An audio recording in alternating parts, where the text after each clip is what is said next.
Dr. Naomi Jackson sat quietly in the Carson County Courthouse, her navy suit crisp, watching Judge Harold Grayson sneer as he stripped a black family's home away. Mid-ruling, his eyes locked on her. "Out, spectator," he barked, assuming she was nothing. She stayed unflinching. He slammed his gavel, victory smug on his face, while her pen froze, her gaze burned with a hidden truth. This moment would unravel him. What secret could turn his world upside down? Before we dive in, let us know where you're watching from. If justice matters to you, hit like and subscribe for more gripping tales. Dr. Naomi Jackson sat in the dimly lit gallery of the Carson County Courthouse in Atlanta, Georgia. Her posture straight as a steel rod, her navy suit pressed to perfection against the worn wooden bench. At 42, she carried the quiet confidence of a woman who had fought her way through ivy-covered law schools and skepticism-drenched boardrooms. Today, though, she was not here to argue a case. She was here to watch, her deep brown eyes narrowing as Judge Harold Grayson presided over the courtroom like a king on a crumbling throne. His black robe swished with every impatient gesture, his thinning gray hair slicked back, a permanent scowl etched into his pale, lined face. Below him, the Wilsons, a black couple in their late 50s, sat clutching each other's hands, their faces tight with dread. They were fighting to keep their small brick home on the edge of the city, a place they had poured 2 decades of sweat and savings into, now threatened by Apex Realty, a white-owned development firm with deep pockets and deeper connections. CY, trial had barely begun, but the air already stank of inevitability. Jamal Evans, the Wilsons' attorney, stood at the plaintiff's table, his wiry frame vibrating with determination. At 31, he was young, earnest, and outmatched, his cheap suit a stark contrast to the gleaming leather briefcase of Victor Slade, Apex's attorney. Slade leaned back in his chair, his blonde hair perfectly combed, a smirk playing on his thin lips as he shuffled papers that reeked of privilege. Jamal cleared his throat and began his opening statement, his voice steady despite the weight pressing down on him. "Your Honor, this case is about more than property lines. It's about justice. The Wilsons have lived in their home for over 20 years, paid every tax, maintained every inch of that land. Apex Realty's claim is built on a flimsy technicality, a forged signature on a deed transfer they can't even verify." He held up a stack of yellow documents, the Wilsons' proof of ownership, his hands trembling slightly as he placed them on the table. Judge Grayson adjusted his glasses, peering down from the oak bench with a look that could curdle milk. "Save the speeches, Mr. Evans," he snapped, his voice a low rumble that filled the room. "I'm not here for fairy tales. Stick to the law." The rebuke landed like a slap, and Jamal faltered, his shoulders dipping for just a moment before he pressed on, pointing to the tax records, the notarized deed, the years of evidence. Across the room, the Wilsons sat in silence, their fingers interwoven so tightly their knuckles paled. Mrs. Wilson's eyes darted to Grayson, searching for mercy, while Mr. Wilson stared straight ahead, his jaw clenched, his calloused hands betraying a lifetime of labor now at risk. Grayson barely glanced at them, his attention shifting to Slade, who rose with the ease of a man who knew the game was rigged. "Your Honor," Slade began, his tone smooth as polished marble. "Apex Realty acquired this property through legal channels. The Wilsons' deed is outdated, irrelevant. They've squatted on land that no longer belongs to them." He slid a crisp, freshly printed document across the table, his smirk widening as Grayson nodded approvingly. "We're not here to evict out of malice. We're here to build progress, something this city needs." The words dripped with condescension, and Naomi's grip tightened on the leather-bound notebook in her lap. She saw it all, the way Grayson's eyes lingered on Slade, the way he dismissed Jamal's objections with a flick of his wrist, the way he leaned forward when Apex spoke and slouched when the Wilson side had the floor. It was subtle, but it was there, a tilt in the scales so blatant it made her stomach churn. Halfway through Slade's argument, Jamal objected again, his voice rising with frustration. "Your Honor, that deed transfer lacks a notary seal. It's inadmissible without authentication." Grayson's scowl deepened, and he banged his gavel hard enough to make the gallery flinch. "Overruled, Mr. Evans. I've seen enough to know what's what. Sit down before I hold you in contempt." The threat hung heavy, and Jamal sat, his face flushed with helpless anger. Naomi couldn't take it anymore. She stood, her heels clicking against the marble floor, her voice cutting through the tense silence. "Your Honor, if I may, Rule 32 of the Georgia Code requires notarization for any property transfer to be valid. Without it, Mr. Slade's document is legally void." The courtroom froze, heads turned, eyes wide as she stood there, poised and unapologetic, her words sharp as a blade. Grayson's face twisted, his pale cheeks flushing red. "Who are you?" he barked, leaning forward, his gavel hovering like a weapon. "This isn't a free-for-all. Are you an attorney in this case?" Naomi met his glare, her expression calm, her voice steady. "No, Your Honor. I'm an observer with a question about procedure," the gallery murmured, a mix of shock and curiosity rippling through the sparse crowd of lawyers, clerks, and onlookers. Grayson's eyes narrowed, his lips curling into a sneer. "An observer? Then sit down and keep your mouth shut, or I'll have you hauled out for disrupting my court." He pointed the gavel at her, his tone dripping with venom. "I don't need some uppity woman telling me how to run things." The word landed like a punch, and the gallery erupted in stifled gasps and low chuckles from a few white men in the back. Naomi's jaw tightened, but she didn't flinch. She could feel the weight of every stare, the judgment, the assumption that she was out of her depth. Slade smirked, leaning back further in his chair, while Jamal shot her a quick, grateful glance, before dropping his eyes. The Wilsons looked at her too, a flicker of hope in their weary faces, but Grayson wasn't done. "You think you can waltz in here and play lawyer?" he continued, his voice rising. "This is my courtroom, and I say who speaks. One more word, and you're in a cell. Understand?" Naomi held his gaze for a long moment, her heart pounding, her mind racing with the injustice unfolding before her. She sat slowly, deliberately, her pen poised over her notebook. But inside a fire roared. The trial rolled on, and Grayson's bias grew bolder. He peppered Slade with softball questions, nodding along as Apex's attorney spun a tale of the Wilsons' negligence, while cutting Jamal off mid-sentence whenever he tried to counter. "Enough grandstanding," Grayson snapped at one point, when Jamal presented a tax receipt from 1999, proof of the Wilsons' diligence. "That's ancient history. Move on." By the time the gavel fell, the ruling was no surprise. "I find in favor of Apex Realty," Grayson declared, his voice smug. "The plaintiff's claim lacks merit. Case dismissed." Mrs. Wilson let out a choked sob, burying her face in her husband's shoulder, while Mr. Wilson stared at the floor, his fists balled in his lap. Slade shook hands with his team, his smirk now a full grin, and Grayson leaned back, satisfied, oblivious to the storm brewing in the gallery. Naomi closed her notebook, her pen leaving a faint dent in the page where she'd pressed too hard. She watched the Wilsons shuffle out, their shoulders hunched under the weight of defeat, their home stolen by a system that didn't care.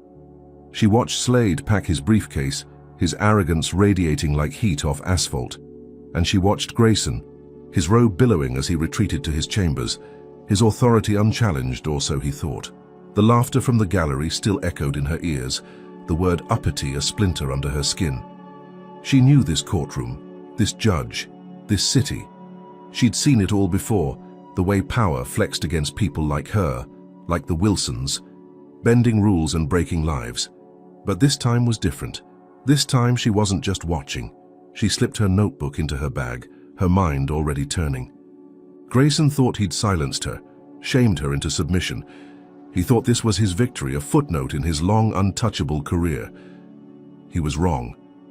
Naomi stood, smoothing her suit, her resolve hardening into something unbreakable. She wouldn't let this stand. Not today, not ever. She stepped into the hallway, the marble cool under her feet, and whispered to herself, "This isn't over, Judge. Not by a long shot." Her voice was soft, but it carried the weight of a vow, a promise that would echo far beyond these walls, a spark that would ignite a reckoning he couldn't imagine. Dr. Naomi Jackson sat at the scratched wooden desk in her modest Atlanta apartment, the glow of her laptop casting sharp shadows across her face. The Carson County Courthouse still lingered in her mind, Judge Harold Grayson's sneer and the Wilsons' defeat replaying like a bitter loop. She couldn't shake it, the way his gavel had fallen, sealing their fate, or the sting of his words branding her uppity in front of a chuckling gallery. Her navy suit hung neatly in the closet now, swapped for a grey hoodie and jeans, but her resolve burned hotter than ever. She opened a browser, her fingers flying across the keys as she drafted an anonymous complaint to the Georgia State Bar Association. "Judge Harold Grayson exhibits clear bias," she typed, her words precise, cutting. In the Wilson versus Apex Realty case, he dismissed valid evidence, overruled legitimate objections, and favored corporate interests without cause. She attached scanned copies of the Wilsons' deed and tax records, her evidence airtight, and hit send, her pulse quickening. Would this spark a ripple or drown in bureaucracy? Days later, whispers trickled through the legal grapevine. The bar had opened a preliminary review of Grayson's conduct, and the pressure was on. Naomi caught wind of it through a friend at the courthouse, a clerk who texted her late one night, "Grayson's on edge. Next case is a big one." That next case hit the docket fast. A black teenager named Malik Turner, 17, arrested on a flimsy trespassing charge in a white suburb. His public defender, a frazzled woman named Carla Ortiz, faced Grayson in courtroom 4C, the same marble-floored space where Naomi had been humiliated. She slipped into the gallery again, her notebook tucked under her arm, her presence quieter this time, blending into the small crowd of onlookers. What would Grayson do under this new spotlight? The trial unfolded with a tension thick enough to choke on. Carla argued Malik had been profiled, chased by cops for walking home from a gas station, his backpack mistaken for suspicious activity. She presented grainy body cam footage, Malik's voice pleading, "I live 2 streets over." Grayson sat stiffly, his usual smirk replaced by a tight-lipped frown. Was he feeling the heat? When the prosecutor, a wiry man named Paul Dennison, pushed a narrative of juvenile delinquency, Grayson cut him off mid-sentence. "Where's the evidence he intended harm?" the judge snapped, his tone sharp but measured. Naomi's pen paused mid-note, her breath catching. This wasn't the Grayson she knew. Dennison fumbled, offering only vague witness statements, and Grayson leaned back, rubbing his temples. "Case dismissed," he ruled, his gavel striking with a reluctant thud. Malik exhaled, his mother sobbing quietly beside him as they hugged. Naomi felt a flicker of triumph bloom in her chest, warm and fragile. Had her complaint actually worked? She watched Malik walk free, his lanky frame disappearing through the courthouse doors, a rare win against a system stacked against him. For a moment, she let herself believe it, the idea that Grayson might bend under scrutiny, that justice could peek through the cracks. She slipped out of the gallery, her steps lighter, her mind buzzing with possibility. Could this be the start of something bigger? Back at her apartment, she poured a glass of water, the cool liquid steadying her nerves. She replayed the trial in her head, Grayson's restraint, the way he'd questioned the prosecution instead of steamrolling Carla. It wasn't perfect, but it was progress, a tiny fracture in his armor. What if she kept pushing? That hope lasted exactly 12 hours. By midnight, her phone buzzed incessantly, notifications piling up like storm clouds. She opened her email, her stomach dropping as she read the subject line, "Troublemaker targets Judge Grayson." A link led to a blog called Southern Truth, a cesspool of racist rants run by some anonymous coward with a knack for venom. Dr. Naomi Jackson, a black agitator with a law degree, filed a baseless complaint against Honorable Judge Harold Grayson. The post read, her name bolded, her university photo plastered beside it. "This uppity radical wants to ruin our courts. Time to fight back." Her inbox flooded with hate mail within minutes, messages spilling over with slurs, threats, and promises to teach her a lesson. "Go back to where you came from," one read. "You'll regret this," snarled another. Naomi's hands shook as she scrolled, her brief victory curdling into dread. How had they found her? She hadn't signed the complaint, hadn't left a trace. Then it hit her, Grayson. He'd sniffed out the bar's investigation, pieced together her courtroom outburst, and struck back. He didn't need proof, just power, and he had enough to dig up her name and feed it to his dogs. She slammed her laptop shut, her breath ragged, her apartment suddenly feeling too small, too exposed. Who else was watching her now? She paced the hardwood floor, her shadow stretching long under the flickering bulb overhead. The win with Malik felt distant, a mirage swallowed by this new nightmare. Had she underestimated Grayson's reach? The next morning, she called the bar association, her voice low, urgent. "Someone leaked my identity. The complaint was anonymous. How did this happen?" The clerk on the line stammered, apologetic but useless. "We're looking into it, Dr. Jackson. Stay safe." Stay safe. She hung up, her jaw tight, her mind racing. Grayson hadn't just sat back and taken the hit. He'd turned her into a target, a scapegoat for his bruised ego. What kind of man wielded his gavel like a club, smashing lives to protect his pride? She glanced at her phone, the hate mail still pouring in, each message uglier than the last. "You think you can hide?" one taunted. "We know where you live," another promised. Naomi sank onto her couch, her hoodie damp with sweat, her triumph snuffed out by fear. She'd thought she could nudge the system, force Grayson to flinch, but he'd flipped the script, painting her as the villain. The Malik ruling wasn't a win, it was bait. A performance to dodge real accountability while he sharpened his knives. How far would he go to bury her? She pulled her notebook from her bag, flipping to the page where she'd scrawled Grayson's name, her pen digging into the paper as she circled it. This wasn't just about the Wilsons anymore, or Malik. It was personal. She'd rattled him and he'd roared back louder, meaner. What did he have planned next? Her eyes darted to the window, the blinds half open, the street below too quiet. She stood, closing them tight, her heart thudding against her ribs. The blog post had unleashed something she couldn't control, a wave of hate crashing over her life. Could she fight this alone? She thought of Malik's mother, her tears of relief, the Wilsons' bowed heads, and her own defiance in that courtroom. She'd started this, and Grayson wanted her to back down. She wouldn't. But as her phone buzzed again, another threat. Lighting up the screen, she wondered, had she just painted a bullseye on her back? Drop a comment with number 1 if you think Naomi's courage deserves respect, or number 2 if you'd tell her to run while she can. Smash that like button if you're rooting for her fight against Grayson's dirty tricks, and subscribe to catch every twist coming your way. Now, picture this. Naomi's name is out there. The hate is piling up, and Grayson's grinning somewhere, thinking he's won. What happens when the mob he's unleashed steps out from behind their screens and into her world? Stay tuned, because the storm's just beginning. Dr. Naomi Jackson stood at her apartment window, peering through the slats of her blinds as dusk settled over Atlanta. The city's skyline a jagged silhouette against an orange-streaked sky. Her phone lay silent on the coffee table, its screen dark after she'd muted the barrage of hate mail sparked by that venomous Southern Truth blog post. The words still echoed in her skull: troublemaker, uppity. Each slur a splinter digging deeper. She'd barely slept, her grey hoodie clinging to her sweat-damp skin, her mind replaying Judge Harold Grayson's smug face, his gavel, slamming down on the Wilsons' dreams, his sneer as he'd humiliated her in court. Now he'd turned her into a target, and the fallout was closing in. She stepped back, her bare feet cold against the hardwood, when a shout pierced the quiet. Outside. "Get out, you leech!" Her heart jolted. She crept back to the window, lifting a slat just enough to see.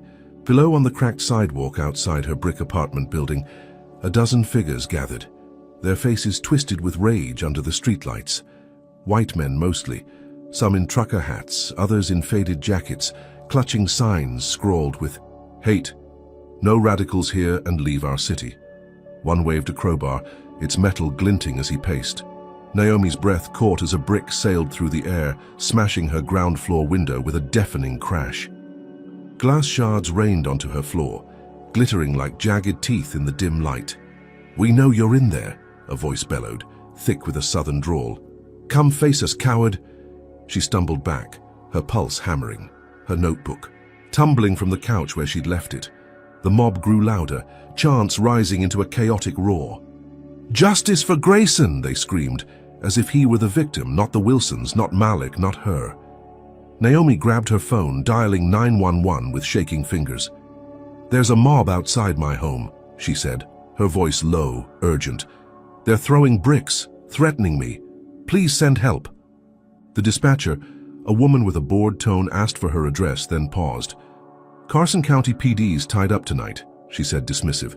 "It's just a protest. Stay inside." The line clicked dead. Naomi stared at the phone. Disbelief, burning into anger. Tied up or unwilling? She knew Grayson's allies ran deep, cops included, and this was their way of letting her drown. Another brick crashed through, this one shattering a framed photo of her law school graduation. Her younger self smiling in a cap and gown. The mob's shouts turned vicious, slurs she wouldn't repeat slicing through the night. She snatched her bag, stuffing her laptop and notebook inside, her mind racing. She couldn't stay here, not with them closing in. Had Grayson orchestrated this directly or just lit the match? She bolted for the back door, slipping into the alley behind her building, the air humid and heavy with the scent of garbage. Her sneakers crunched on gravel as she darted toward the street, her hoodie pulled tight over her head. She flagged a cab 2 blocks away, her breath ragged as she slid into the back seat. "Downtown, quick," she told the driver, a gray-haired man who nodded without a word. The cab sped off and Naomi exhaled, her hands trembling in her lap. She checked into a cheap hotel off Peachtree Street, a squat concrete box with flickering neon signs, using cash to keep her name off the books. In her room, she locked the door, sank onto the sagging mattress, and opened her laptop. She needed leverage, something to fight back. Digging through public records, she found it. Grayson's name on a golf club membership list, alongside Apex Realty's CEO, Richard Holt. Photos from a charity event showed them laughing together, Grayson's.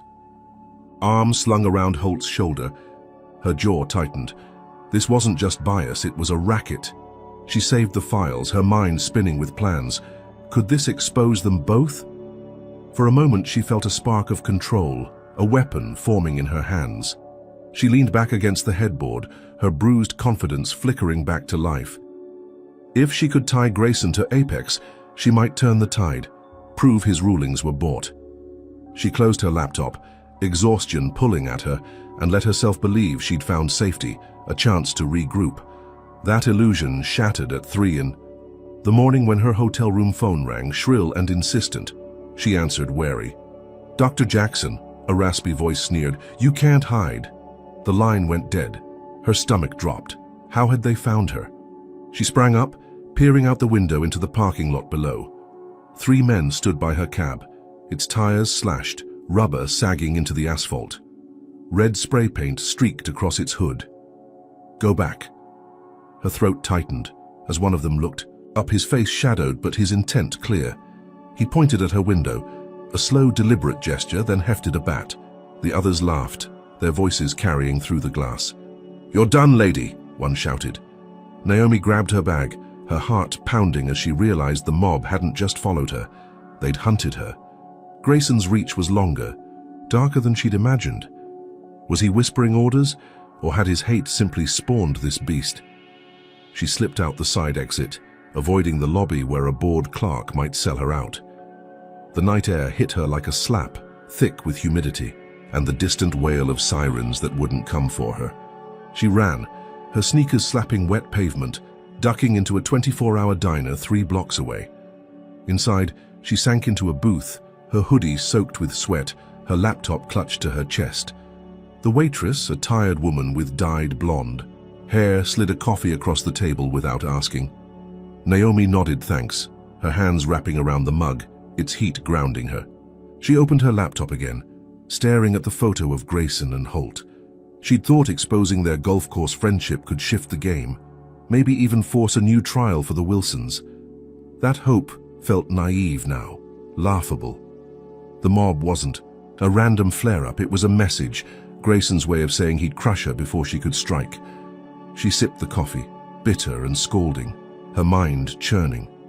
She'd escaped her apartment, outrun the bricks, found a thread connecting. Grayson to Apex, she'd thought it was leverage, a lifeline.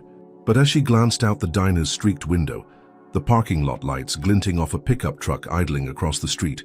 She knew she'd miscalculated. The truck's driver stared at her, his face obscured, then revved the engine, peeling off into the night. Her win was a death sentence. A red flag waved in front of a bull that wouldn't stop charging. Naomi set the mug down, her hands steady despite the fear clawing her insides. She'd rattled Grayson, and he'd unleashed a storm. The golf. Club lead was solid, but it wasn't enough, not yet. She needed more, something to bury him, not just sting him. Her apartment was gone, her name a lightning rod for hate, her safety a memory. She thought of Malik's freedom, the Wilsons' tears, her own voice in that courtroom silenced but not snuffed out. She'd survived tonight, barely, but survival wasn't victory. Grayson's allies, the cops who ignored her, the mob that hunted her, they all smelled blood. How much worse could this get?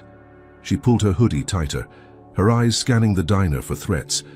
An old man hunched over a plate of eggs, a trucker scrolling his phone, the waitress wiping the counter. No one seemed to notice her, but she couldn't trust appearances anymore. She opened her notebook, flipping to a blank page, and wrote 2 words: Grayson's next. She didn't know what he'd throw at her, but she knew it was coming, bigger, meaner, more ruthless than bricks and bats. She dodged the mob, clung to her evidence, kept her fire alive. But as the diner's clock ticked past 4, its rhythmic tick a mocking countdown, she wondered. Had she just delayed the inevitable? Dr. Naomi Jackson slumped in the diner booth, the bitter coffee long gone cold.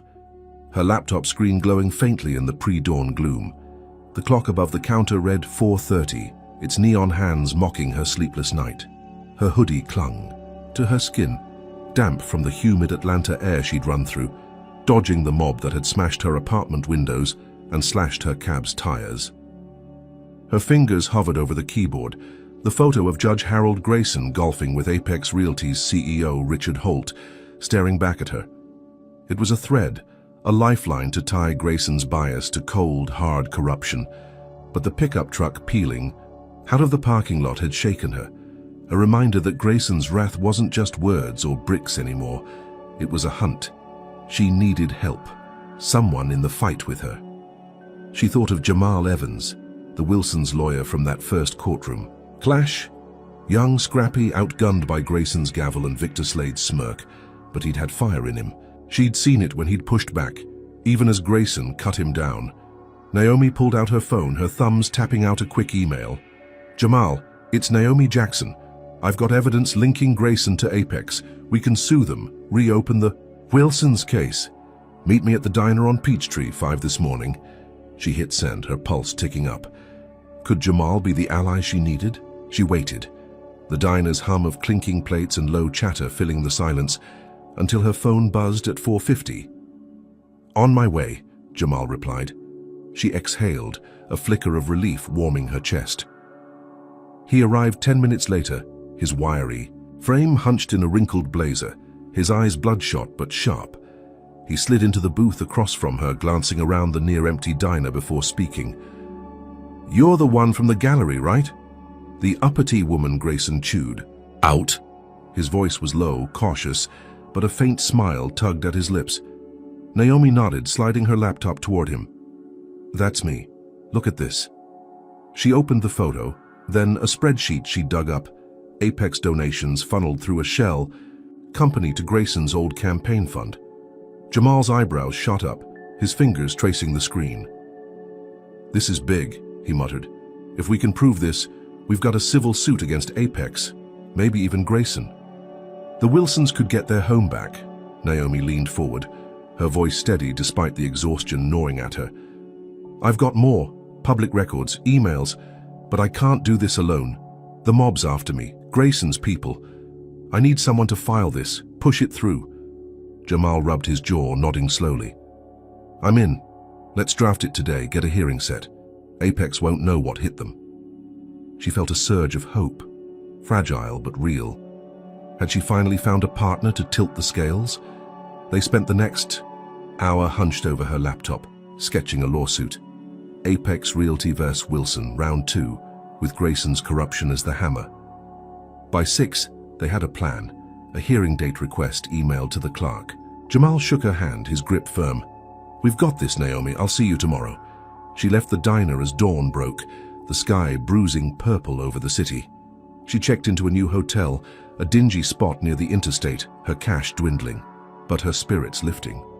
Jamal's confidence stuck with her, his promise to fight echoing in her ears. She slept for the first time in days, dreaming of Grayson's face twisting as the Wilsons walked back into their home. The hearing date came through that afternoon, set for next week.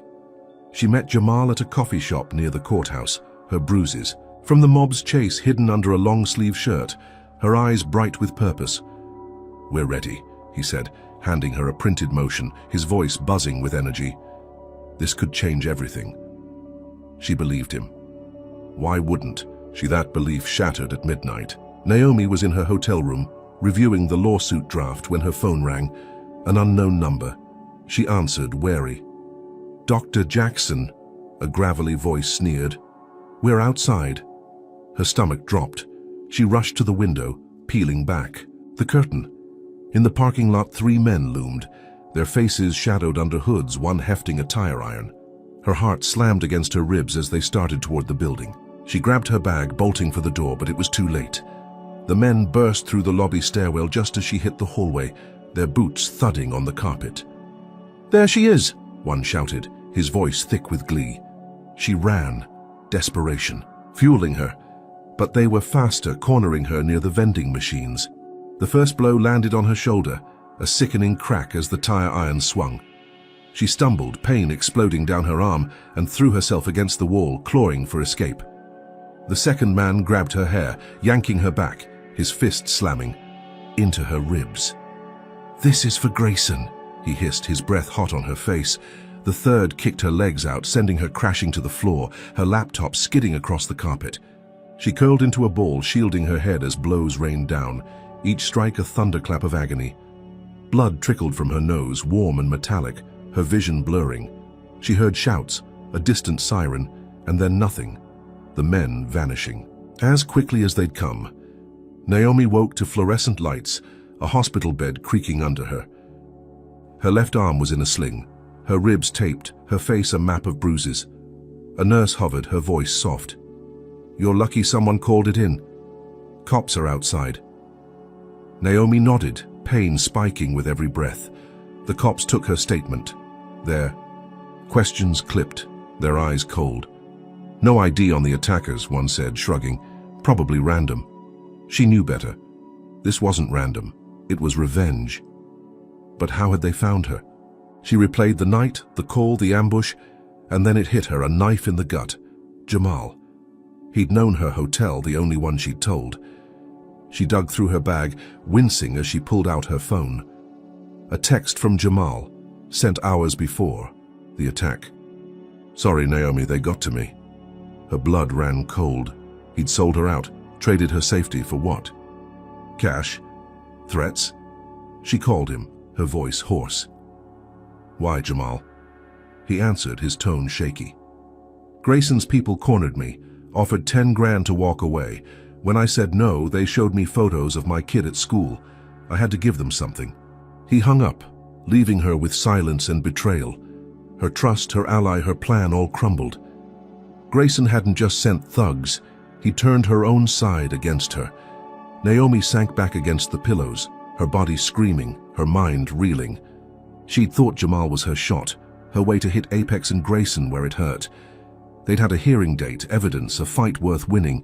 Now she was battered, alone, her location compromised by the one person she'd leaned on. Grayson's shadow loomed larger, his retaliation sharper, slicing through her defenses. She stared at the ceiling, the antiseptic smell stinging her nose, and clenched her fists despite the pain. He thought this would break her. He was wrong.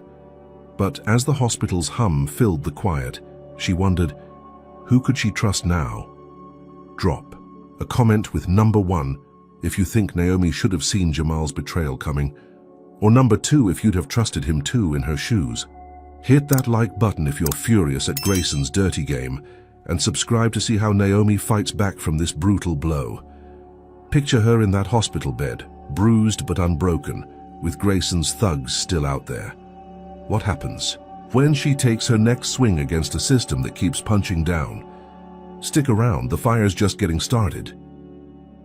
Dr. Naomi Jackson lay in the hospital bed, the sterile white walls of Grady Memorial pressing in around her like a cage. Her left arm ached in its sling, her ribs throbbed beneath the tight bandages, and the bruises on her face pulsed with every heartbeat.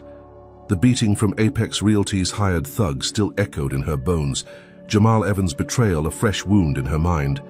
She stared at the ceiling, the hum of machines a constant drone, her phone clutched in her good hand. His text, "Sorry, Naomi. They got to me," burned behind her eyes. She'd trusted him, built a lawsuit with him, only for him to sell her out to Grayson's goons. Blood crusted her split lip as she clenched her jaw, fury rising over the pain. She wasn't done. Not yet. Her laptop sat on the bedside table, dented but intact from the attack. She reached for it, wincing as her ribs protested, and opened the files she'd gathered. Grayson's golf club ties to Richard Holt, Apex's CEO, the campaign donations funneled through a shell company. It was enough to sting, but she needed more, a blow to crack their armor wide open. She couldn't go back to her apartment, couldn't trust the courts, couldn't even walk Atlanta's streets without looking over her shoulder, but she could still fight. She scrolled through her contacts, landing on an old law school friend, Tanya Brooks, now a producer at a local news station. "Tanya," she typed, her fingers stiff but determined, "I've got dirt on Judge Grayson and Apex Realty. Can you get me airtime?" The reply came fast. "City Council meeting tonight, live on Channel 7. Crash it. I'll make sure the cameras roll." Naomi's pulse quickened. A public stage, unfiltered, raw. She checked out of the hospital against the doctor's advice, her arm still slung, her face a patchwork of purple and yellow. She pulled a black blazer over her hoodie, the fabric straining against her bandages, and took a cab to City Hall, the squat brick building buzzing with evening traffic. Inside, the council chamber was packed, rows of folding chairs filled with residents, reporters, and suited officials. The mayor droned on about budget cuts, his voice a dull hum, while Naomi slipped into the back, her heart pounding. She caught Tanya's eye across the room, a quick nod signaling the plan was set. When the floor opened for public comments, Naomi stood, ignoring the ache in her ribs as she limped to the podium. The mic squeaked as she adjusted it, her voice hoarse but steady. "My name is Dr. Naomi Jackson. I'm here to expose Judge Harold Grayson and Apex Realty." The room snapped to attention, murmurs rippling through the crowd. Cameras swiveled, their red lights blinking alive. Grayson's been rigging cases for Apex, taking their money under the table. "I've got proof, photos, records, a trail of corruption that stole the Wilsons' home and countless others." She held up her phone, the golf club photo blown. Up on the screen behind her, Grayson's smug grin beside Holt's. "This isn't justice, it's a racket." The chamber erupted, gasps and shouts colliding as council members squirmed in their seats. Naomi kept going, her voice rising. "They sent a mob to my home, beat me bloody when I fought back. This is what they do to silence us." She pulled back her sleeve, revealing the sling, the bruises climbing her arm like a twisted vine. The crowd roared, some clapping, others yelling in outrage. Reporters scribbled furiously. Tanya's camera crew zooming in tight, Naomi's eyes locked on the lens, her words a blade. "Grayson thinks he's untouchable. He's wrong." She stepped back, her legs trembling but her spirit soaring. The broadcast hit the airwaves like a bomb. By morning, Apex's stock dipped 5 points. Investors spooked by the viral clip of Naomi's bruised face and damning evidence.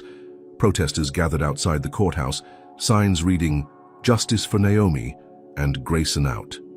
She watched it unfold from her new hotel room, a step up from the last. Its clean sheets a small comfort against her aching body. Channel 7 replayed her speech on loop, pundits debating Grayson's fate. She felt a rush, a real triumph this time, not the fleeting flicker of Malik's release or Jamal's false promises. Had she finally turned the tide?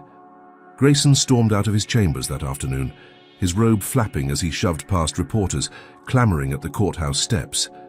"Lies," he bellowed, his face red, his voice cracking. "That woman's a fraud." but the damage was done.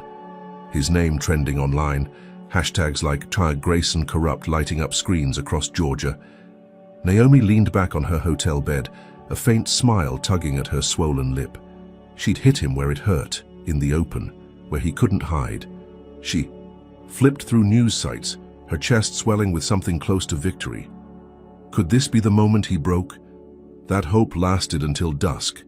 She'd just ordered takeout, her stomach growling after days of hospital mush, when her phone buzzed with an alert. Breaking news, Dr. Naomi Jackson arrested. Her blood froze. She clicked the link, a live feed loading on her screen. Squad. Cars lined the hotel parking lot, lights flashing red and blue through her window blinds. The anchor's voice cut through. Jackson faces charges of tax evasion, stemming from an IRS investigation launched this morning. Naomi's breath hitched as boots thumped outside her door. She barely had time to stand before it burst open, 4 agents in dark jackets storming in, badges gleaming. "Naomi Jackson, you're under arrest," one barked, his hand on his holster. She raised her good arm, stunned as they cuffed her wrists, the metal biting into her bruised skin. "This is a mistake," she said, her voice shaking.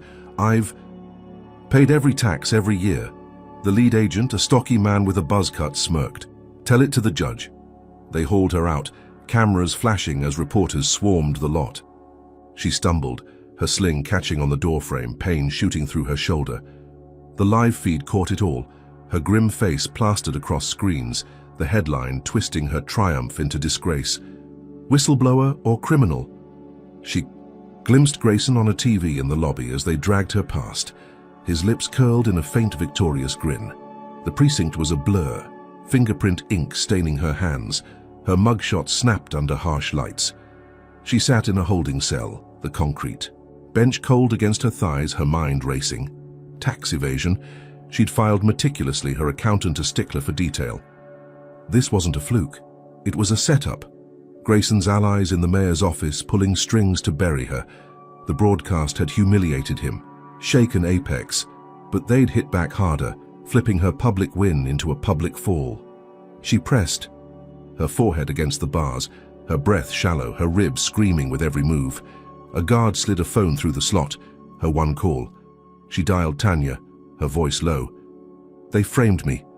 IRS, tax charges. It's Grayson." Tanya cursed softly. "I'll dig into it, Naomi, hang tight." The call ended, leaving her alone with the cell's damp silence. She'd thought the council speech was her breakthrough, a crack in Grayson's fortress. The crowd's cheers, Apex's wobble, the protests, they'd felt like power. Now she was cuffed, her name smeared, her fight snuffed out on live TV. Grayson hadn't just weathered her strike, he'd turned it against her, his reach snaking into the IRS, the police, the headlines. She sank back, her good hand tracing the bruises on her face. She'd exposed him, made him bleed, but he'd drawn more blood in return. The hotel raid, the cuffs, the cameras, it was theater, his way of showing the city who still ruled. She thought of the Wilsons, homeless now, Malik's fragile freedom, her own shattered trust in Jamal. She'd pushed Grayson into the light, and he'd dragged her into a deeper dark. Her triumph was a mirage, a fleeting high before the crash. But as the cell's fluorescent buzz filled her ears, she straightened, her eyes narrowing. He'd caged her, but he hadn't killed her, not yet. Dr. Naomi Jackson sat on the icy concrete bench of the Atlanta holding cell, the cuffs from her arrest still chafing her wrists, her left arm throbbing in its sling beneath the jail's scratchy orange jumpsuit. The fluorescent lights buzzed. Overhead, casting stark shadows across her bruised face, a roadmap of Apex Realty's brutality and Jamal's betrayal. Her public triumph at the city council meeting, exposing Judge Harold Grayson's corruption on live TV, had crumbled into this, a trumped-up tax evasion charge, a staged arrest broadcast to millions, Grayson's smirk flickering on the precinct, TV as she'd been dragged in. She leaned against the bars, her ribs screaming with each shallow breath, her mind racing. This wasn't justice, it was a trap, and Grayson's allies had sprung it tight. The cell stank of sweat and bleach, its walls scarred with scratched names and dates. She wasn't alone. 3 other women shared the space, their eyes wary, but curious. A wiry 20-something with cropped hair, Tasha, paced near the door, muttering about a busted taillight stop. An older woman, Miss Lorraine, sat knitting an invisible scarf, her grey braids swaying as she hummed gospel. A teenage girl, Kia, slumped in the corner, her hoodie pulled low, silent since Naomi arrived. They'd seen her mugshot on the news, whispered her name when the guards weren't looking. "You're the one who called out that judge," Tasha said, stopping mid-step. Naomi nodded, her voice raspy. "Yeah. Didn't expect to end up here." Hours dragged into a full day, her bail hearing delayed with no explanation. She demanded her paperwork from a guard, a burly man with a buzz cut and a permanent sneer, but he shrugged. "Lost it," he said, his tone dripping with mock pity. "Happens sometimes." Naomi's jaw tightened. Lost it? She knew better. Grayson's influence snaked through the precinct, his cronies stalling to keep her locked up. She turned to Tasha, lowering her voice. "This isn't an accident. They're burying me." Tasha smirked, bitter. "Welcome to the club, cops. Here don't care unless you're white or rich." Could Naomi rally these women, turn their shared outrage into something more? By day 2, frustration boiled over. Naomi stood, wincing as her ribs protested, and banged on the bars. "We've got rights. Where's my bail hearing?" The guard glared, unmoved, but Tasha joined her, slamming her fist against the metal. "Yeah, and where's my lawyer? Been here 3 days." Miss Lorraine rose, her voice soft but firm. "I ain't seen a judge neither."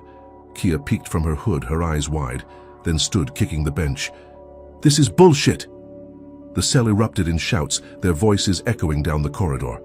Guards stormed in, batons raised, but Naomi held her ground, her sling a defiant banner.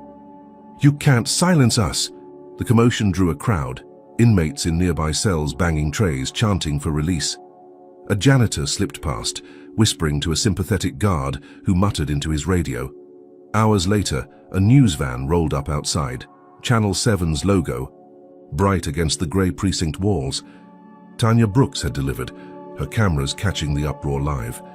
"Protesters inside Atlanta PD demand justice for Dr. Naomi Jackson," the anchor reported. Her voice crisp over the feed Naomi glimpsed through a barred window.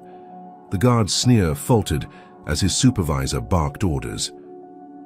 By nightfall, a judge, pressured by the spotlight, ordered her release on bond. Naomi walked out, her jumpsuit swapped for her blazer, her head high despite the limp.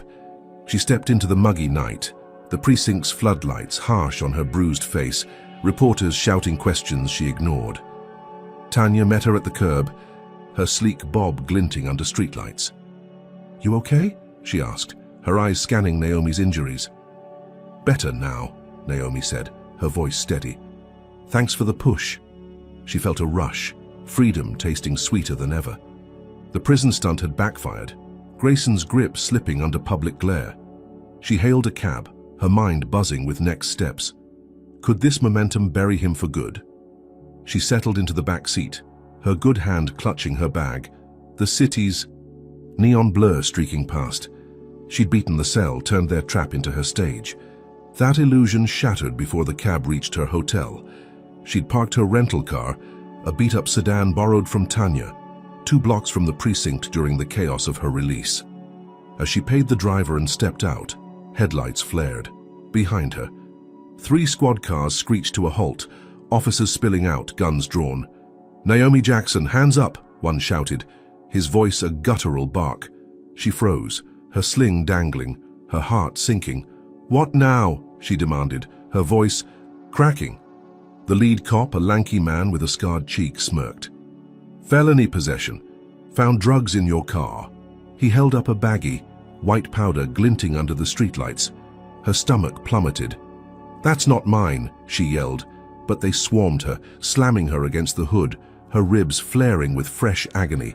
The cuffs snapped on again, tighter this time, digging into her bruised wrists. "Tell it to the judge," the cop sneered, shoving her into the squad car. She caught a glimpse of her rental, its door ajar, a planted lie now her noose. Grayson's allies had struck again, faster, meaner, turning her release into a deeper cage. The precinct loomed as they drove back, its brick facade a mocking grin. She'd rallied the inmates, forced her freedom, only to be snared by a frame-up. So blatant it screamed desperation. Booked again, she sat in a new cell, this one colder, emptier, the air thick with mildew. No Tasha, no Lorraine, just silence and the weight of felony charges. The guard from before, the sneering one, lingered outside, twirling his baton. "Grayson says hi," he muttered, low enough to deny later. Naomi's blood ran cold, then hot, fury surging past the fear. He'd planted the drugs, used his precinct puppets to crush her brief win. She'd walked out a hero, the news singing her name, and now she was a felon, her reputation torched. The bail hearing was set for morning, but she knew it wouldn't come. Not with Grayson's fingers on the scales. She curled her good hand into a fist, her nails biting her palm. The protest had shaken him, forced her release, but he'd countered with a sledgehammer, framing her as a drug runner. She thought of the baggie, the cops' smirks, the guards' taunt. This wasn't just retaliation, it was annihilation. A message to anyone watching: defy Grayson and he'd bury you deeper than dirt. Her ribs ached, her arm burned, but her mind sharpened, cutting through the haze. She'd escaped once, turned his trap into triumph. Could she do it again? The cell's silence pressed in, broken only by the guard's retreating footsteps. She leaned back, her head against the damp wall, her eyes tracing cracks in the concrete. The news vans wouldn't save her this time, not with felon stamped on her name. Grayson had flipped her victory into a nightmare, his power flexing, like a storm cloud over Atlanta. She'd thought freedom was hers, a step toward toppling him. Now she was back in chains, the drugs a lie she couldn't disprove. Not yet. But as the night stretched on, her resolve hardened, a steel core beneath. The bruises. He'd caged her again, but cages could break. Drop a comment with number 1 if you think Naomi's prison protest was worth the risk, or number 2 if she should have stayed quiet to avoid this frame-up. Smash that like button if you're raging at Grayson's slimy tactics, and subscribe to see how Naomi claws out of this mess. Imagine her in that cell, bruised but defiant, with Grayson's dirty hands all over her fate. What happens when the system doubles down and she's got nothing left to lose? Keep watching, the battle's heating up. Dr. Naomi Jackson sat in the defendant's chair of courtroom 4C, the same marble-floored space where she'd first clashed with Judge Harold Grayson. Her orange jumpsuit scratched her skin, her left arm still in its sling, her face a swollen tapestry of bruises from Apex Realty's thugs. The felony drug possession charge hung over her like a guillotine, planted by Grayson's allies after her brief release from jail. The air buzzed with tension, the gallery packed with reporters, protesters, and gawkers, their whispers a low hum beneath the fluorescent lights. She glanced up at the bench, and there he was, Grayson, his black robe crisp, his gray hair slicked back, his pale eyes glinting with malice. Of all the judges in Carson County, fate had dealt her this, him presiding over her ruin. The bail hearing began, the prosecutor, Paul Dennison, striding forward with a predator's grin. "Your Honor," he said, his voice oily, "Dr. Naomi Jackson was found with 20 grams of cocaine in her vehicle, a clear intent to distribute. She's a flight risk, a danger to the community. We request bail be denied." He slid a photo of the baggie across the table, the white powder stark against black plastic. Naomi's stomach twisted, her good hand clenching the chair's edge. She had no lawyer, her public defender delayed by scheduling issues, another of Grayson's tricks. She stood, her voice raw but firm. "That's a lie. Those drugs were planted. I demand a chain of custody audit." Grayson's lips curled, a sneer breaking through his judicial mask. "You're not in a position to demand anything, Ms. Jackson. Sit down or I'll add contempt to your list," the gallery murmured, pencils scratching on pads. He leaned forward, his tone dripping. "Venom. I've seen your type before, thug in a suit, stirring trouble then crying victim. Bail's denied, you'll rot in lockup until trial." The gavel slammed, a crack that echoed off the high ceiling, sealing her fate. Naomi's knees buckled, but she stayed upright, her eyes locked on his, defiance burning through the fear. He thought he'd won. His courtroom, his kingdom again. She sank back into her seat, the jumpsuit's rough fabric chafing her bruises, her mind racing. Rot in lockup? He'd rigged this, turned her protest-fueled release into a deeper pit. The guards hauled her out, their grips tight on her arms. But as they passed the bench, a bailiff, a stocky man with kind eyes, slipped a folder into her bag. "Keep it quiet," he whispered, barely audible over the courtroom's din. Back in her cell, a dank cube with a flickering bulb. She opened it, her breath catching. Pages of Grayson's old rulings spilled out, dozens from the past decade, each stamped with bias.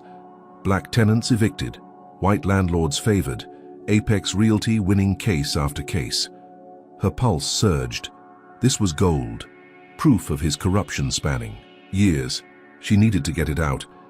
The cell's isolation gnawed at her, but she spotted a guard, a young woman with a bored slouch scrolling her phone. "Hey," Naomi called, her voice low. "I've got something big. Pass it to Channel 7, Tanya Brooks. You'll be a hero." The guard hesitated, then smirked. "What's in it for me?" Naomi slid a crumpled 20 through the bars, her last cash. "More when I'm out." The guard pocketed it, took the folder and sauntered off. Naomi sat back, her ribs aching, hope flickering. Had she just lit a match in the dark? By morning, the story broke. Grayson's decade of bias exposed.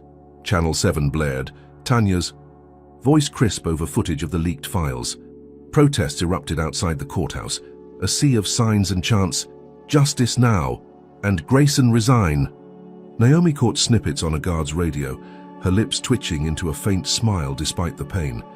The gallery had seen her cuffed, but now the world saw Grayson's dirt. Reporters swarmed his chambers, his face flushed as he dodged questions. Inside her cell she paced, her sling swinging, her mind buzzing. She'd struck deep, turned his courtroom into her weapon. Could this force his hand? Grayson reconvened the hearing that afternoon, his scowl deeper, his robe wrinkled from the chaos. The gallery swelled, standing room only, the air thick with anticipation. "Order!" he barked, his gavel pounding, but his voice trembled, a crack in his armor. Dennison rose, flustered, his argument thinner. "The defendant's smear campaign changes nothing. She's still a felon." Naomi stood again, her voice cutting through.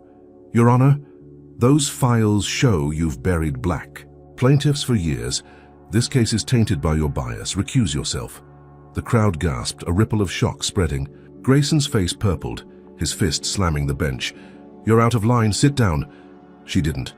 "Rule 42, judicial misconduct voids impartiality. You're compromised." Her words landed like blows, the gallery erupting in cheers and boos. Grayson's eyes darted, sweat beading on his brow. He banged the gavel, frantic. "Recess, clear the room." Guards rushed her back to the cell, but the damage was done. The protest grew louder, fists pounding the courthouse doors, the leaked files trending online. Naomi sat on her bunk, her heart racing, a fierce grin breaking through her bruised lips. She'd turned his stage into hers, flipped his trap into chaos. Was this the crack that would shatter him? That night, the cell door creaked open, a different guard looming, his baton tapping his palm. "Visitor," he grunted, leading her to a dim hallway. She expected Tanya, maybe a lawyer, but the guard shoved her into a storage room, the door slamming shut. 3 inmates emerged from the shadows, their eyes hard, knuckles scarred. "Grayson's orders," one growled, cracking his neck. Naomi's stomach dropped, her sling a useless shield as they closed in. The first punch hit her jaw, snapping her head back, blood flooding her mouth. She swung her good arm, landing. A weak hit. But they swarmed, fists and boots crashing into her ribs, her legs, her skull. She crumpled, pain exploding white hot, her vision swimming. "Tell him I'm done," she gasped, a lie to buy time, but they laughed, kicking harder. "He says you're a lesson," the leader snarled, stomping her knee. Her scream echoed, cut short as a fist slammed her temple, darkness rushing in. She woke in the infirmary, strapped to a bed, her body a throbbing wreck, her left leg splintered, her face swollen shut on one side. A nurse whispered, "They found you just in time." But Naomi barely heard, her mind fogged with agony. The guard's words rang. Grayson's orders. Her courtroom showdown had lit a fire, shaken his throne, but he'd struck back, savage and swift, turning inmates into his fists. She'd leaked the files, rallied the streets, thought she'd won. Around only for him to nearly kill her in a locked room. The infirmary's antiseptic sting burned her nose, her breath shallow through cracked ribs. He'd silenced her voice, broken her body but not her will. She stared at the ceiling, a single tear cutting through the blood on her cheek. He'd caged her, framed her, beaten her, but she was still breathing. How much more could she take? The infirmary door creaked, a shadow passing, a guard muttering into a radio. She tensed, every muscle screaming, expecting another blow. It didn't come, not yet, but she knew Grayson wasn't done. The protests outside roared on, a distant thunder. Through the walls, her name a rallying cry he couldn't quiet. She'd turned his courtroom into a battlefield, forced his hand, but he'd drawn blood in return, a brutal reminder of his reach. Her victory was a ghost, slipping through her fingers as she lay there, shattered but alive. She clenched her good fist, her nails digging in, a vow forming in the haze he'd pay even if it killed her. Dr. Naomi Jackson lay strapped to the infirmary bed in Atlanta's county jail, her body a throbbing wreck after Judge Harold Grayson's inmates had beaten her within an inch of her life. Her left leg ached in its splint, her ribs cracked beneath. Fresh bandages, her swollen face barely recognizable under the purple bloom of bruises. The courtroom showdown had been her spark, leaking Grayson's biased rulings to ignite protests, but he doused it with blood, his orders turning her cell into a slaughterhouse. The infirmary's antiseptic stink burned her nose, the hum of a heart monitor her only company, as she stared at the cracked ceiling, pain pulsing with every shallow breath. She thought she'd shaken him, forced his hand, only to wake up. Here broken but breathing, her fire flickering but alive. Word of the attack spread fast. By morning, Channel 7's cameras swarmed the jail's gates, Tanya Brooks' voice cutting through the chaos. Dr. Naomi Jackson, battered in custody, fights for justice against Judge Grayson. The story went viral, hashtags like Shout Naomi Strong and Grayson Must Go trending nationwide. Protesters swelled outside the courthouse, their chants a dull roar through the infirmary walls, signs demanding Grayson's removal piercing the humid Atlanta air. Naomi caught glimpses on a nurse's phone, her cracked lips twitching into a faint smile despite the agony. The nation was watching now, her name a rallying cry he couldn't silence. Had she finally tipped the scales? A federal probe launched. That afternoon, the Department of Justice announcing an investigation into Grayson's conduct, citing credible allegations of judicial misconduct and prisoner abuse. Activists flooded social media, lawyers dissected her leaked files on cable news, and Apex Realty's stock plummeted 10 points as shareholders bailed. Naomi's chest swelled, a fragile hope blooming amid the pain. She'd turned his trap into a spotlight, her beating a megaphone for his corruption. She whispered to the nurse, her voice a croak, "Get me a phone." The woman, a soft-spoken brunette with tired eyes, hesitated, then slipped her a burner. Naomi dialed Tanya, her good, hand trembling. "They're coming for him," she rasped. "Keep it loud." Tanya chuckled, fierce. "Oh, it's loud, Naomi. You're a hero out there." She hung up, exhaustion tugging at her, but her mind raced. Grayson's empire was wobbling, the feds circling, the public raging. She'd thought the courtroom leak was big, but this was seismic, a national reckoning. Could it topple him for good? She shifted, wincing as her splint dug into her thigh, and let herself believe it, just for a moment, that justice might finally claw its way through the muck. The protests grew, chants of "Free Naomi" echoing into the night, a balm to her battered spirit. She closed her eyes, the monitor's beep steadying her, and dared to dream of Grayson in cuffs, his smug grin wiped clean. That dream shattered. At dawn, her phone buzzed with a news alert, the headline a punch to her gut. Jackson's private calls leaked, reverse racism alleged. She clicked, her breath hitching. Audio clips flooded the web, her voice distorted but unmistakable, ranting in old calls to Tanya. "White judges like Grayson rigged the game. They hate us, always will." The media spun it fast, pundits on every channel branding her a bigot, a hypocrite tearing down honest courts. "Is Naomi Jackson the real racist?" One anchor sneered, his smirk a mirror of Grayson's. Her stomach churned, bile rising as she scrolled. Someone had hacked her phone, twisted her pain into a weapon. The backlash hit like a tsunami. Protesters thinned outside, some dropping signs, others turning on her with tweets like, "She's no better than him." The federal probe stalled. A DOJ spokesperson dodging questions. "We're reviewing all evidence." Apex's stock ticked up, investors reassured by her fall. Naomi's good hand clenched the phone, her knuckles whitening, her bruised face flushing with rage. Grayson's allies hadn't just beaten her body, they'd gutted her name, flipped her triumph into a smear so vile it choked the air from her fight. How had they pulled this off so fast? She replayed the calls, late-night vents after the Wilsons. Lost her anger raw but private. Someone close had sold her out again. She called Tanya, her voice shaking. "Who got those recordings?" Tanya cursed, frantic. "I don't know, Naomi. My line's clean, I swear. They're pros, whoever did this." Naomi hung up, her mind spinning. Grayson's reach stretched, beyond jail guards and cops, into tech, into shadows she couldn't see. He turned her beating into his shield, her words into his sword. She tossed the phone aside, its cracked screen a taunt, and sank back, pain flaring as her splint shifted. The protests faded, the news pivoted, her hero's cape shredded by a lie she couldn't untwist. Had she pushed too far, given him too much to spin? By noon, a guard wheeled her back to court, her leg splinted, her face a mask of swelling. Grayson's chambers had called an emergency hearing, his latest move in this twisted chess game. The gallery was half empty now, the air stale with doubt, reporters scribbling with less fervor. He took the bench, his robe pristine, his sneer sharper than ever. "Ms. Jackson," he said, his voice smooth, "your antics have consequences. I'm suing you for defamation, $10 million for your baseless lies." Dennison stood, beside him smug as ever, filing papers thick with accusations, her leaks, her racist rants, her disruption of justice.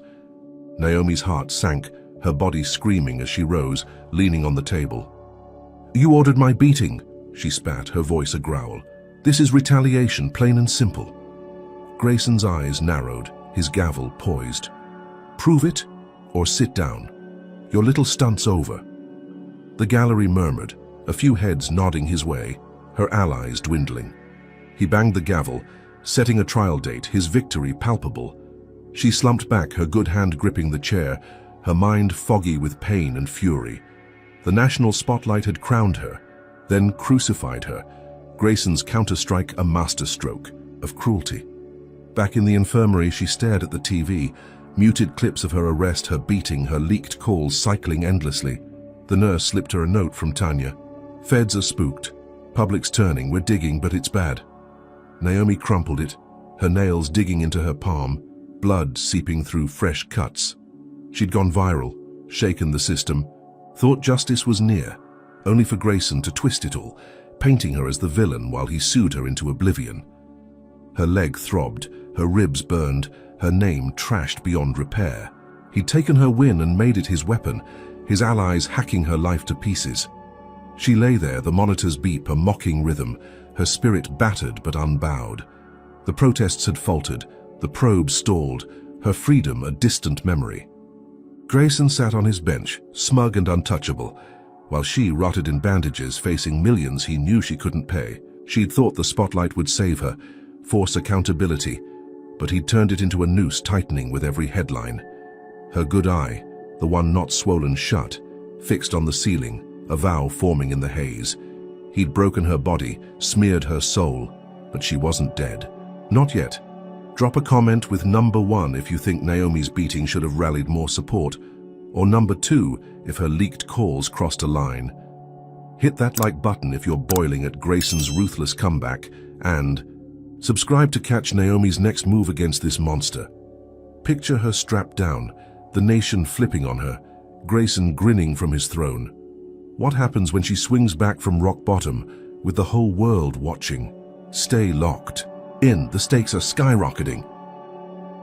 Dr. Naomi Jackson sat in the infirmary bed, her body a wreck of bandages and splints. The Atlanta jail's sterile walls a prison within a prison. Her left leg throbbed under its cast. Her ribs ached with every breath, her face swollen from Grayson's inmate attack, now worsened by the weight of his defamation suit. The national spotlight had turned sour, her leaked calls branding her a racist. The federal probe stalled, protests fading into whispers.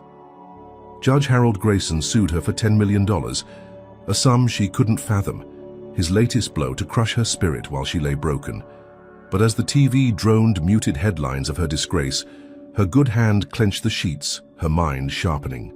Through the haze, she'd lost everything, home, name, freedom, but not her fight. Released from the infirmary on crutches, she limped into courtroom 4C for the defamation trial, her orange jumpsuit swapped for a borrowed grey suit, ill-fitting, over her sling and cast. The gallery was sparse, a handful of reporters and die-hard supporters dwarfed by empty seats, the air heavy with doubt. Grayson loomed on the bench, his robe pristine, his smirk a blade. Paul Dennison, the prosecutor turned plaintiff's counsel, stood smugly, his suit crisp as he laid out Grayson's case. Dr. Jackson's lies have slandered a respected judge, he declared, waving the leaked files and hacked calls. She's a fraud, a menace, and owes $10 million for the damage. Naomi's stomach twisted, but she rose, her crutches creaking, her voice steady. I'll defend myself. Grayson's eyes narrowed, his gavel twitching. Proceed, Miss Jackson, but watch your step. She nodded, her mind racing. She had no lawyer, no funds, but she had her brain, and that was enough. She hobbled to the stand, her cast thumping the floor, and faced Dennison. You claim defamation, she said, her tone cutting. But those files I leaked, they're public record, verified by the state. Truth isn't slander, the gallery murmured, a reporter scribbling fast. Dennison smirked, unfazed. Your intent was malicious, to ruin a career. Naomi leaned forward, pain flaring but ignored. My intent was justice. Ask him about Apex Realty's cash in his pocket. The room stilled, Grayson's face flushing. She pivoted, addressing him directly. Your Honor, I've got something you'll recognize. She pulled a USB drive from her pocket. A gift from Tanya slipped through a guard and handed it to the bailiff. Play it. Grayson banged his gavel, furious. This is irrelevant. But the bailiff, the same kind-eyed man from her drug, hearing, plugged it in, a crackling audio filling the court. Grayson's voice, smug and slurred from a bar years back, sneered. Black folks clog my docket begging for handouts. I clear 'em out for Holt, easy money. The gallery gasped. A collective intake of breath as Grayson's mask slipped, his hands slamming the bench. Turn that off! The audio stopped, but the damage roared. Reporters bolted for their phones, the few protesters cheered. Dennison's smirk faltered. Naomi pressed on, her voice rising. That's you, Judge, admitting bias and bribery. Defamation? This is exposure. Recuse yourself or I'll bury you deeper. Grayson's face purpled, his gavel pounding like a drum. You're in contempt, he roared, but the gallery drowned him out, shouts of, Resign! Echoing off. The marble. He recessed, storming off, his robe flapping, the courtroom buzzing with chaos. Naomi sank back, her crutches trembling under her weight, a fierce grin breaking through her bruised lips. She'd flipped his suit into her stage, his own words, her weapon. The clip hit the news within hours, a firestorm online, character as Grayson taped trending globally. Protests reignited, bigger now, spilling from Atlanta to DC, demands for his removal deafening. Apex's stock tanked 15 points, Holt issuing a shaky denial no one bought. Naomi watched it unfold from her cell, a guard's radio her lifeline, her chest swelling despite the pain. She'd turned his $10 million noose into her guillotine, his voice the blade. She'd thought the infirmary was rock bottom, but this was a counterstrike, a legal knockout in his own court. Had she finally broken his spine? That triumph lasted a day. She woke to a guard shoving papers through her cell bars, his sneer wide. State bar ruling, he grunted. She unfolded them, her heart sinking. Dr. Naomi Jackson's law license. Suspended indefinitely for unprofessional conduct, it read, citing her disruptive behavior in court and the leaked calls. Her breath caught, her good hand crumpling the page. The bar Grayson's old boys club had struck back, stripping her career with a single stamp. She sank onto the bunk, her crutches clattering, her mind reeling. She'd humiliated him, turned his suit to ash, only for his allies to rip her livelihood away. She stared at the crumpled paper, her ribs throbbing, her leg a dead weight.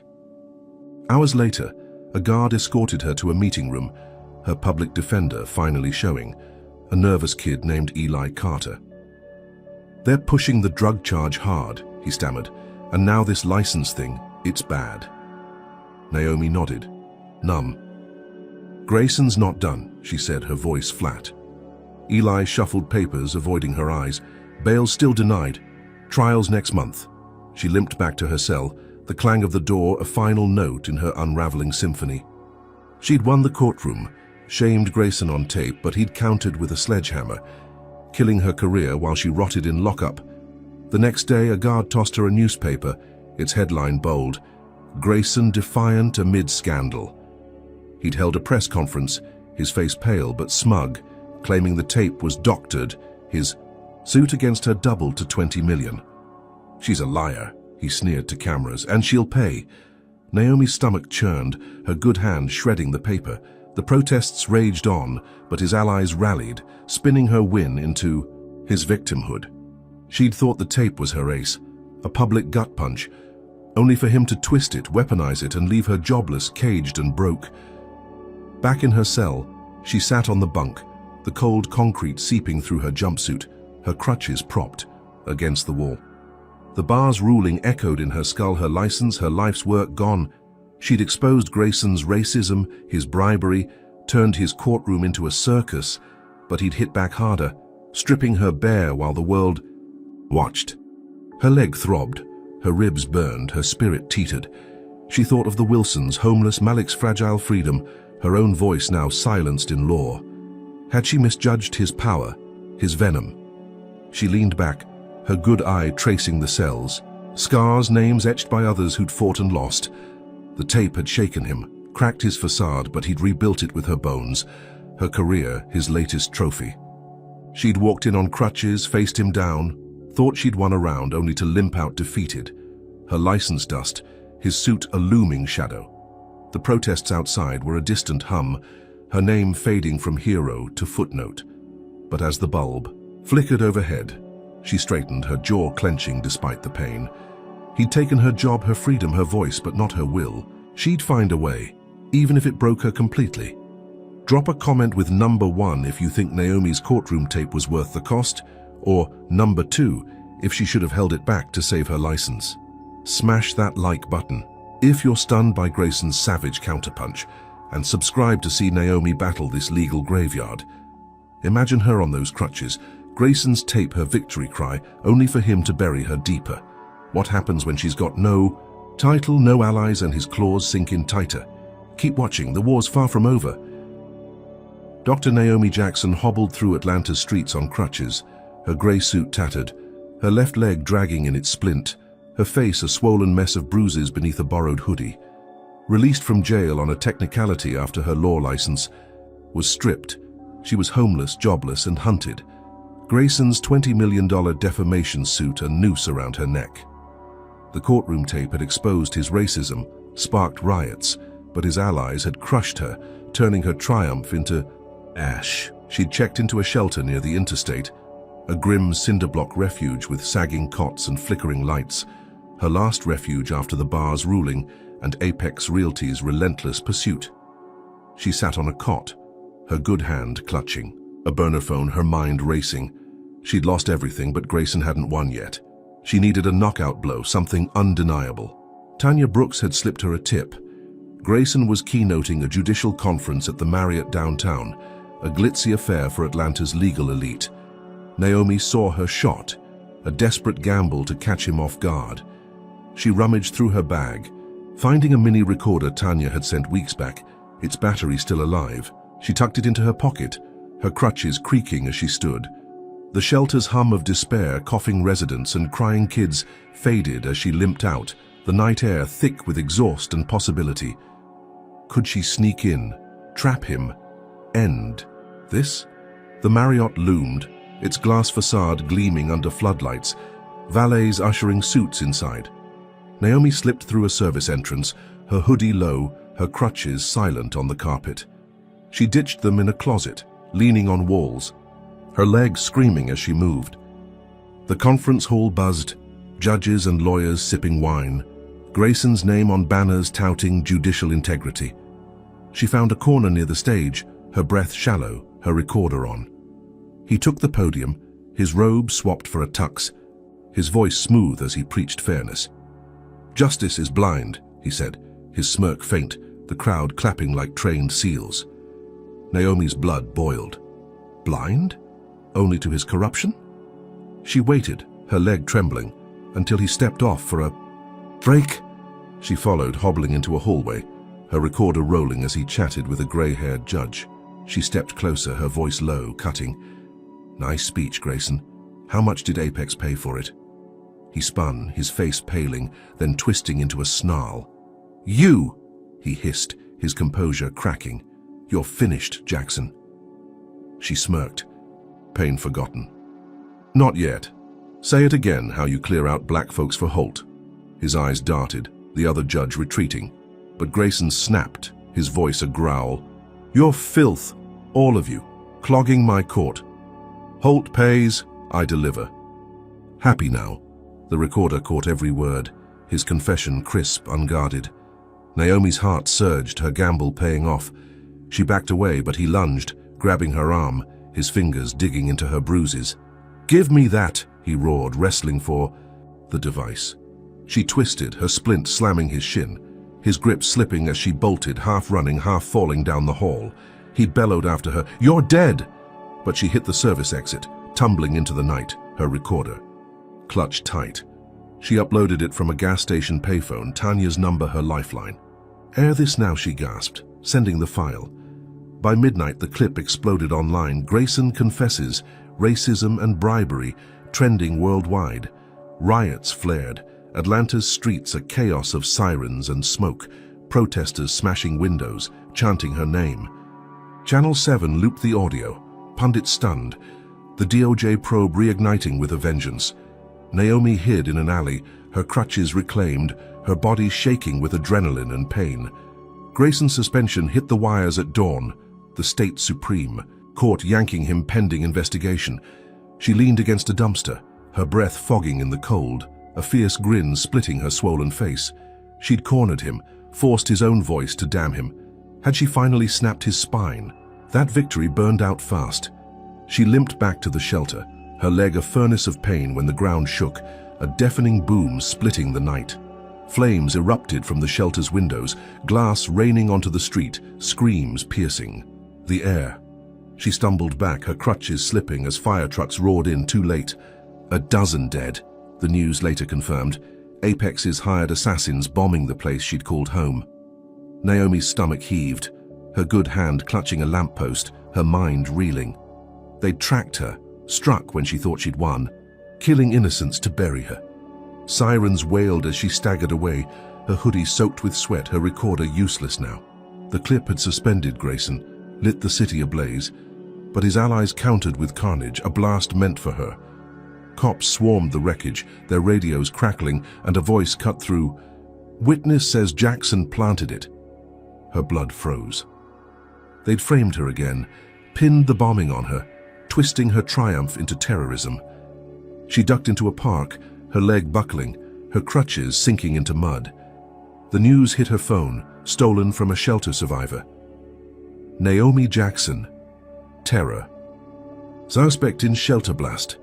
She sank onto a bench, the cold wood biting her thighs, her breath ragged. Grayson's suspension was real, his confession a dagger in his gut. But Apex had escalated, bombing her refuge, killing to silence her. The frame-up was genius, her name now tied to death, not justice. She thought of the shelter's faces, the coughing man, the crying kids, gone because she'd pushed too hard. Her chest tightened, guilt and fury warring inside her. Had she misjudged their ruthlessness?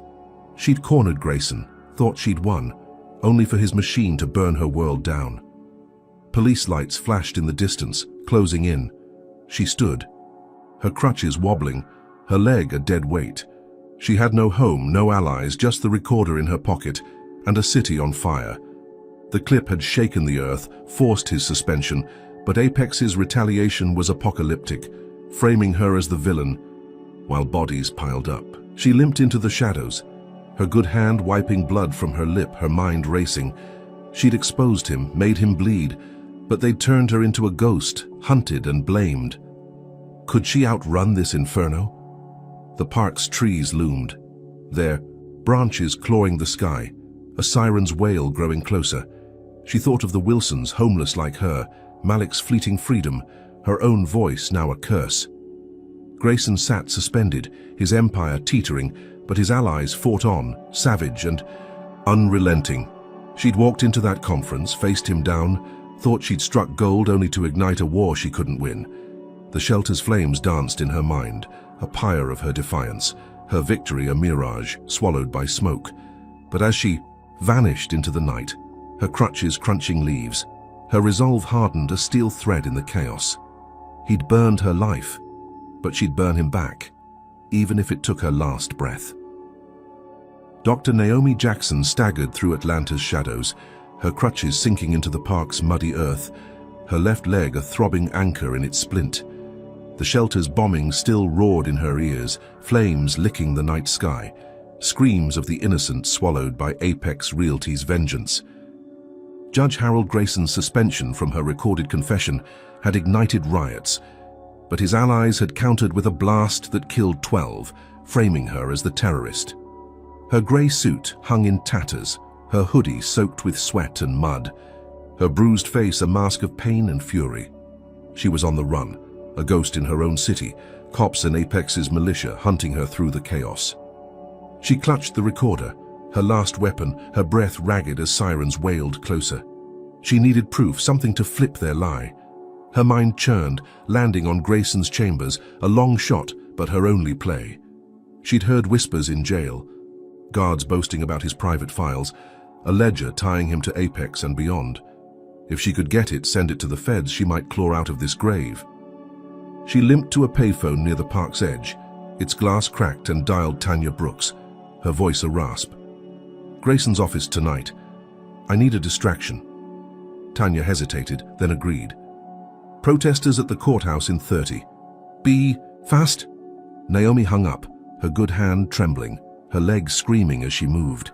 Could she pull this off, broken as she was? The Carson County Courthouse loomed, its sandstone facade a fortress under floodlights, protesters clashing with cops. At the steps, Tanya's diversion in full swing. Naomi slipped around back, her crutches abandoned for speed, her body hunched against the pane. She jimmied a service door with a stolen hairpin, her breath hitching as it clicked open. Inside, the halls were dim, the chaos outside muffling her. Steps.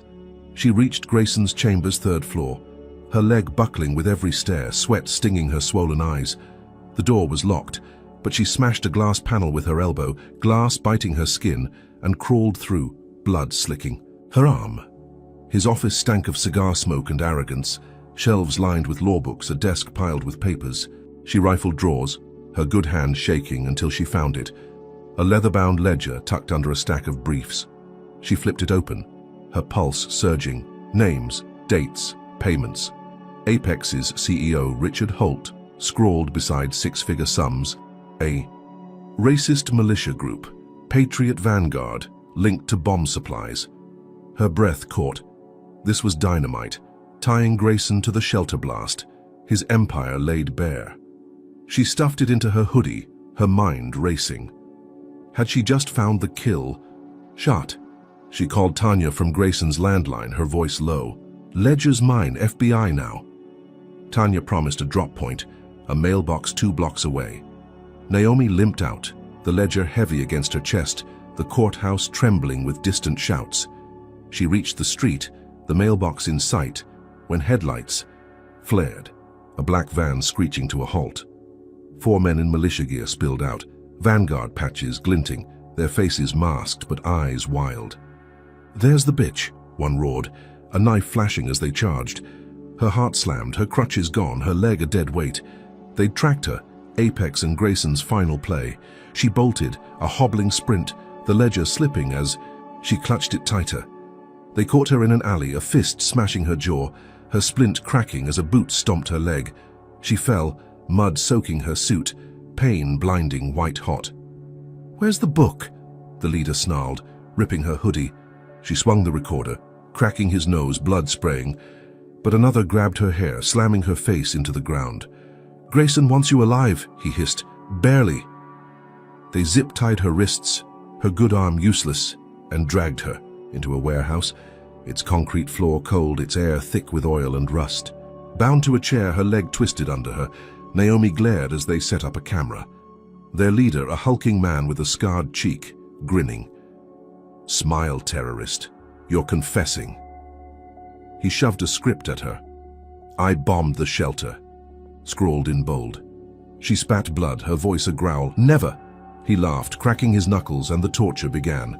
A fist to her ribs, snapped bone, her scream echoing, her sling torn off as they twisted her broken arm. Water splashed her face, drowning her gasps, her vision spotting black. "Say it!" he roared, a blade nicking her throat, blood trickling warm. She choked. "Go to hell," her defiance a thread in the storm.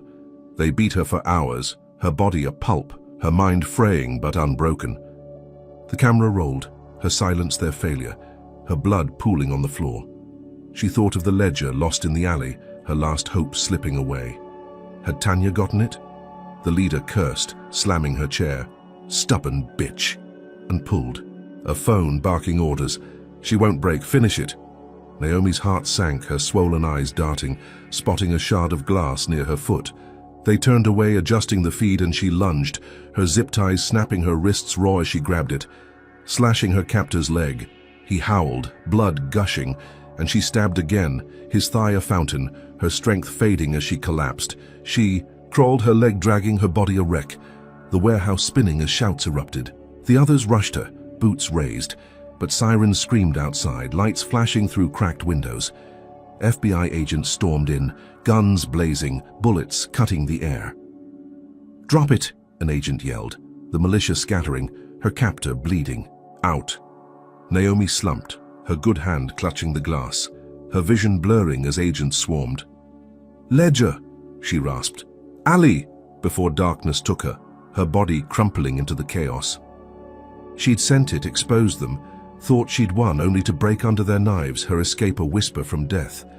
Agents raided Grayson's home that night, the ledger recovered, Holt's name bold on every page, the militia's bomb receipts. Damning. Grayson was arrested, his robe traded for cuffs, his face pale on live TV as feds hauled him out. Naomi woke in a hospital, tubes snaking her arms, her leg in a fresh cast, her ribs taped tight. The TV flickered. Grayson indicted. Corruption, murder. The ledger her victory cry, but her body told a different story, shattered beyond repair. She'd infiltrated his office, sent the proof, thought it was over, only to face torture that nearly killed her. The warehouse faded in her mind, the blades sting, the waters choke, her stab at freedom a fleeting spark. She'd broken free, barely the FBI her lifeline, but the cost was carved into her flesh, her spirit teetering on the edge. Grayson sat in a cell now, his empire dust, but she lay here, a husk, her triumph a pyre of pain. The monitor beeped, steady but weak, her good eye fixed on the screen, his arrest a balm to her wounds. She'd pushed to the breaking point, thought she'd won, only to fracture in the fight. But as agents guarded her door, she breathed, alive. Her resolver ember in the wreckage. He was down, but was she? Dr. Naomi Jackson lay in a hospital bed at Emory University Hospital, her body a patchwork of bandages, casts and tubes, the sterile room a stark contrast to the blood-soaked warehouse where she'd nearly died. Her left leg, now in a full cast, up to her thigh, throbbed beneath the weight of surgical pins. Her ribs ached with every shallow breath, her face a swollen mess of cuts and bruises from the militia's torture. The TV mounted on the wall flickered silently, its muted news feed, looping footage of Judge Harold Grayson's arrest, his pale face grim as FBI agents hauled him from his lavish home in cuffs.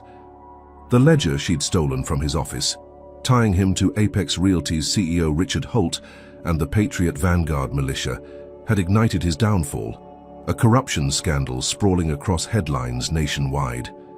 She'd sent it from that alley, thought it was her victory, only to be kidnapped, beaten, and left bleeding as the feds stormed in. She'd survived barely, her good hand clutching the sheet, her spirit a fragile ember in the wreckage. The monitor beside her beeped steadily, a lifeline tethering her to the world she'd fought to crack open. Nurses moved in quiet orbits, their soft-soled shoes whispering on the tile, their glances a mix of pity and awe. She'd watched Grayson's indictment unfold on the screen. Conspiracy, bribery, murder, the charges stacking like bricks on his grave. Apex's stock had crashed 30 points, Holt's name splashed beside Grayson's. His suicide reported late last night, a rope around his neck in his penthouse office. The militia scattered, their warehouse raided, bomb blueprints matching, the shelter blast seized. Naomi's lips, cracked and scabbed, twitched into a faint smile despite the pain. She'd broken them, sent the ledger, thought justice had finally landed. Could this be the end of her war? That hope flickered as the hospital room door creaked open, 2 men in dark suits stepping in, their badges glinting under the fluorescence. FBI agents, their faces stern but not hostile, one lean with graying hair, the other stocky with a buzz cut. "Dr. Jackson," the lean one said, his voice calm. "I'm Agent Pierce. This is Agent Ruiz. We've got Grayson. Holt's gone." The vanguard's crumbling. "That ledger was the key. You're safe now." Naomi nodded, her throat too raw to speak, her good eye, the one not swollen shut, fixed on them. Safe. She'd heard that before, from cops who ignored her, guards who beat her, allies who betrayed her. She waited, sensing more beneath their words. Pierce pulled a chair, sitting close, his tone shifting to something softer, almost reverent. "There's something else. We've been watching you, not just since the ledger. Months back when you first sat in Grayson's court." Naomi's brow furrowed, pain spiking as she shifted, her mind racing. Watching her. She'd been a nobody, then a silent figure in the gallery, her navy suit crisp, her defiance quiet until Grayson scorned her. "Why?" she croaked, her voice a gravelly whisper, her ribs protesting the effort. Ruiz stepped forward, his buzz cut catching the light, a faint smile tugging his lips. "Because you're not just Dr. Jackson, you're Chief Justice Naomi Jackson, appointed to the United States Supreme Court in secret last year." Her breath stopped, the room tilting, the monitor's beep spiking as her heart lurched. "Chief Justice?" She stared, her swollen eye twitching, her good hand gripping the bed rail, knuckles whitening. "That's impossible," she rasped, her mind scrambling through the fog of pain and memory. Pierce leaned in, his voice steady. "Not impossible, classified. The president tapped you after your work exposing judicial bias in Georgia, your papers on systemic racism, your quiet push for reform. You were sworn in off books, tasked to investigate corruption from the inside, starting with Grayson." Ruiz nodded, adding, "We couldn't tell you, not until now. You had to move blind, prove it raw." Naomi's head spun, her bruised skull pounding as fragments clicked into place. Flashbacks flared, unbidden, sharp. Her silent oath in a DC basement a year ago, a judge's robe slipped over her shoulders by a faceless official, her signature. On a sealed document, the words "covert operation" whispered before she'd returned to Atlanta. Her memory blurred by design. She'd thought it a dream, a stress-induced haze after late-night research, but it was real, buried deep, a secret. She'd lived without knowing. Her silence in Grayson's court, her notebook, her push, it wasn't just rage, it was instinct, a mission she'd forgotten. "Why hide it?" she demanded, her voice cracking, pain lancing her ribs. Pierce's eyes softened, his hands folding. "Because Grayson's network ran deep. Apex, the militia, judges, cops. You had to be clean, untouchable, a ghost they couldn't suspect. If they knew, you'd be dead before you started." Ruiz pulled a tablet, swiping to a photo. Her, younger, smiling at a podium, a Supreme Court seal behind her. "You were perfect, brilliant, fearless, black, a threat they'd never see coming." Naomi stared, her swollen eye watering, her good one tracing the image. She'd been Chief Justice all along, her defiance not just personal, but ordained, a scalpel to cut out rot she hadn't named. The room stilled, the monitor's beep slowing as she processed. her breath shallow but steadying. Every blow, the mob's bricks, Jamal's betrayal, the courtroom tape, the shelter's flames, the militia's knives, she'd taken them blind, thinking she fought alone. She hadn't. The feds had trailed her, not to trap, but to guard, waiting for her to unearth the proof they couldn't touch. "Why now?" she rasped, her voice firmer, her mind clawing through the revelation. Pierce smiled, faint but real. "Because you did it. Grayson's down, the ledger's ours, the system's cracking. You're clear to rise." A nurse slipped in, adjusting her IV, but Naomi waved her off, her good hand trembling as she sat up. Pain be damned. "Rise?" she echoed, her bruised lips parting, her chest tightening with something new. Not just fury, but power. Ruiz nodded, handing her a sealed envelope, its wax embossed with the Supreme Court's eagle. "Your reinstatement public this time. Grayson's trial's next, and you'll be on the bench, not in it." She tore it open, her fingers stiff, the letter crisp. Chief Justice Naomi Jackson confirmed March 2nd, 2025, to assume duties immediately. Today's date. Her breath hitched, her swollen eye leaking a tear. Her good one. Blazing. The TV flickered, breaking news cutting in, sound unmuted now. "Grayson faces court," Chief Justice revealed. Cameras panned to the courthouse. Grayson in an orange jumpsuit, his face ashen as agents led him in. The anchor's voice trembled. "In a stunning twist, Dr. Naomi Jackson, presumed dead in the shelter blast, is alive, named Chief Justice months ago in a secret probe." The gallery erupted, reporters shouting, Grayson's knees buckling mid-step, his head snapping up as her name hit him. He collapsed, a guard catching him, his smug mask shattered, his eyes wild with shock. Naomi watched, her cracked lips curling, a fierce grin breaking through the pain.